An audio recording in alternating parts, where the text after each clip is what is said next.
I'm 34, and I've been married for almost 2 years to a man I thought was my soulmate. We'll call him Daniel. He's 38, kind, thoughtful, and incredibly patient, almost to a fault. He's also a widower, or at least that's what I've been told. When we first met, I was coming out of a rough breakup. He was charming, but never pushy. He told me early on that he'd lost his wife, Natalie, 3 years before we met. Car accident. Sudden. Tragic. He didn't like talking about it, and I didn't push. I figured grief was complicated, and if he wanted to open up, he would. For the first year of our relationship, everything was pretty much perfect. No major red flags, no odd behavior. He was affectionate, grounded, and respectful of my space.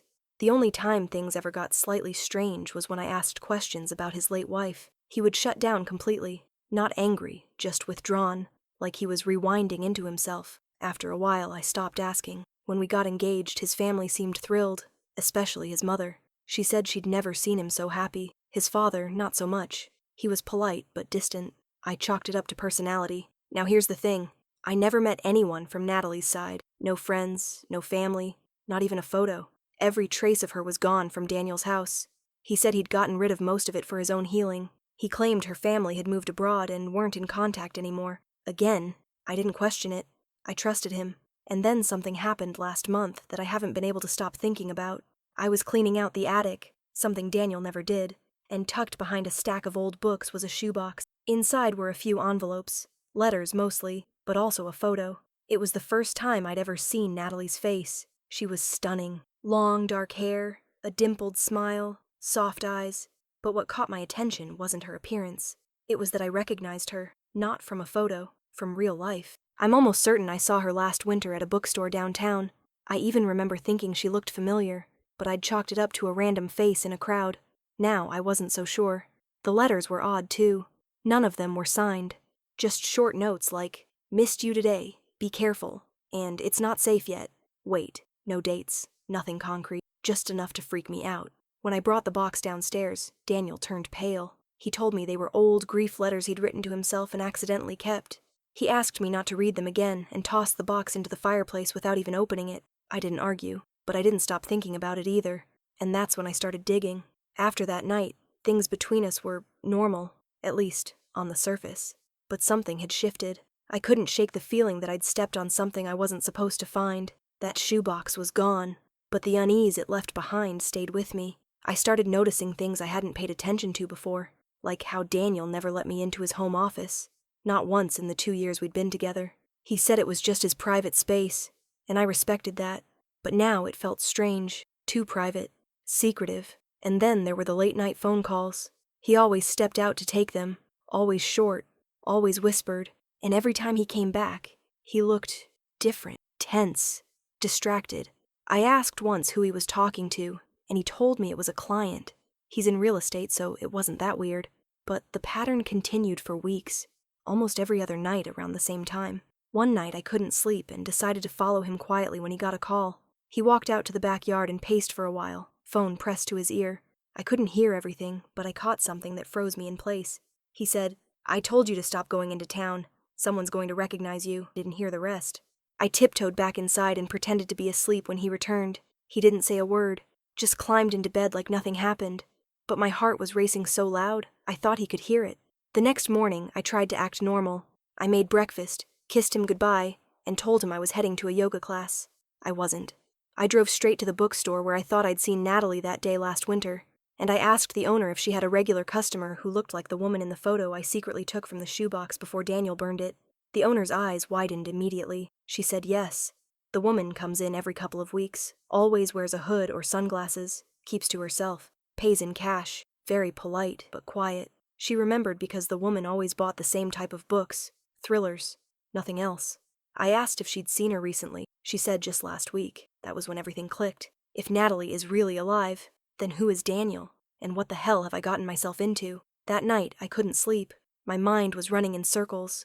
If Natalie was alive, why would Daniel lie about her death? Why go to such lengths, burning letters, hiding photos, whispering warnings into the night? The next morning, while he was in the shower, I finally did what I'd never dared to do before. I picked the lock to his office. It was easier than I expected. The lock was cheap, almost like it was there just to give the illusion of privacy. not to actually keep anyone out. The room was dim, the blinds always kept shut.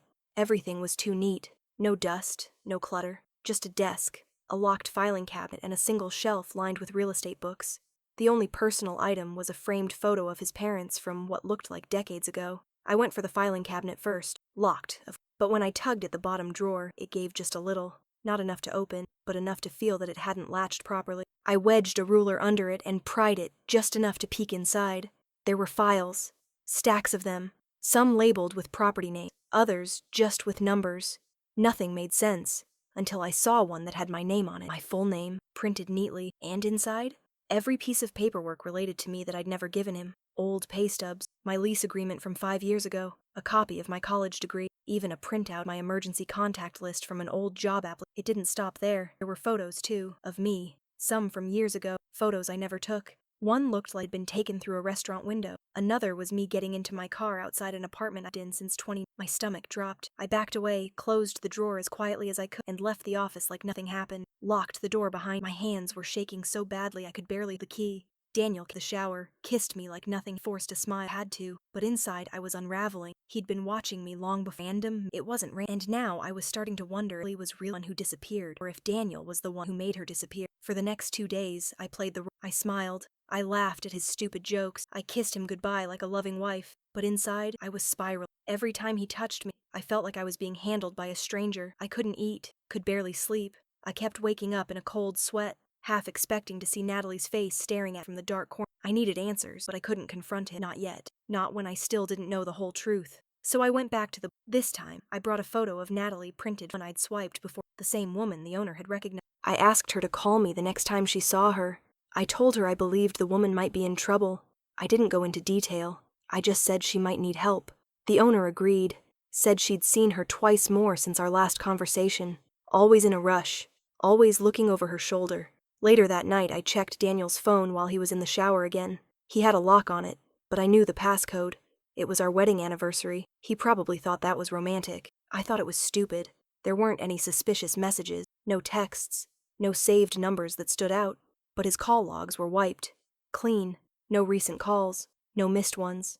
No voicemails. And that's when it hit me. He was using a second phone. The next day, while he was at a work appointment, I turned the house upside down. It took almost an hour before I found it, taped to the bottom of his tool chest in the garage. A cheap burner. No case. No ID.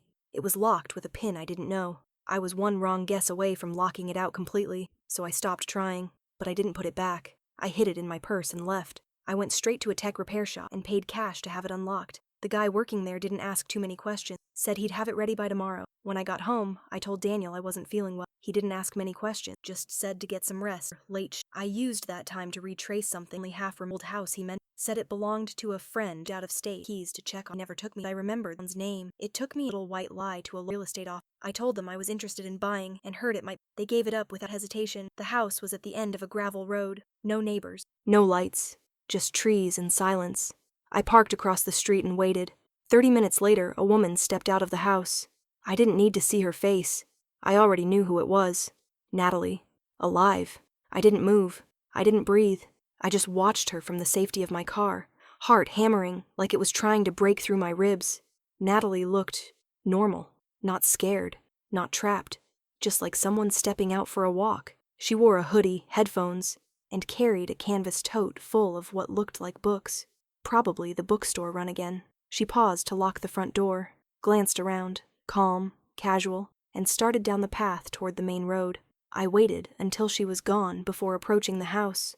My hands were trembling as I tried the door, knowing it was pointless. Locked. I walked the perimeter, looking for anything, any sign that someone else had been staying there. But the place was spotless. Not abandoned, lived in, cozy even. It didn't feel like a prison. It felt like a secret. I should have left right there, but I couldn't. Something in me needed more. Proof, closure, I don't know. I ended up back in my car, parked a street over, waiting for Natalie to return. 2 hours later, she did. I watched her fumble with the key, then disappear inside, and I made a choice. I walked up to the house and knocked. I don't know what I expected. Fear, shock, panic. But when she opened the door and saw me standing there, her entire face dropped.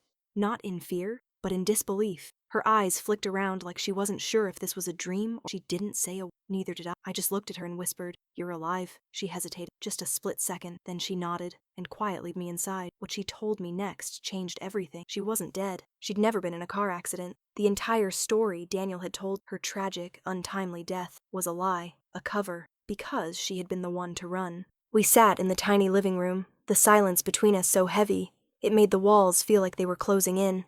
Natalie looked thinner than in the photo I'd seen, like someone who hadn't had peace in a very long time. She offered me tea, but I shook my head.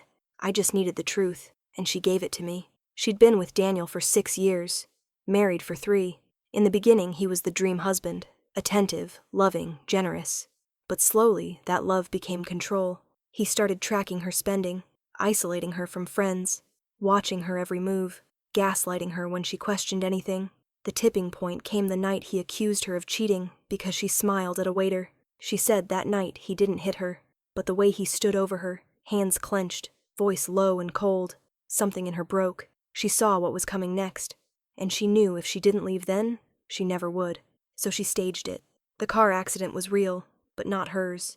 It was a wreck she'd found the morning after fleeing. She planted one of her old scarves in the back seat, filed a fake police report from a burner phone, and vanished. She'd been saving cash in secret for months, disconnected from everyone. Even her own family didn't know the full truth.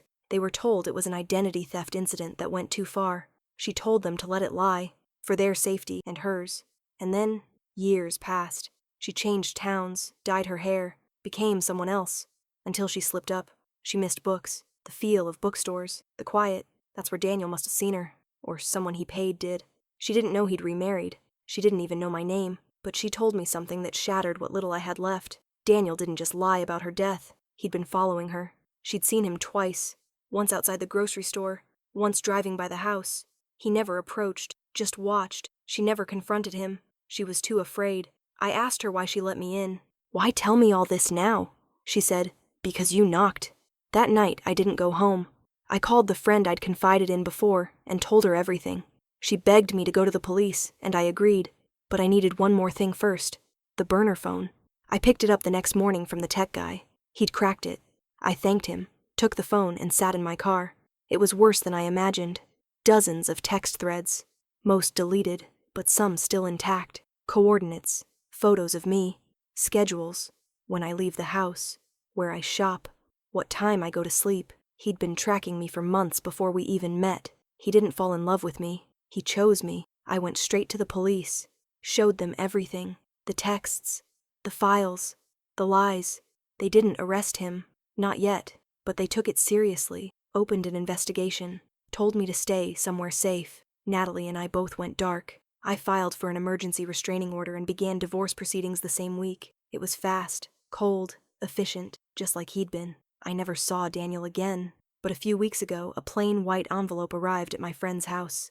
No return address. Inside was a single photo, me and Natalie, sitting on the front porch of her safe house, drinking coffee. We hadn't posted it. We hadn't even known it was taken. No note, no message, just that. We haven't spoken since, but I don't need to, because I finally understand the truth. Daniel never wanted love. He wanted control, and when one wife escaped, he hunted down a replacement. But now, he's lost both of us, and if he ever tries to find me again, I won't be the one running.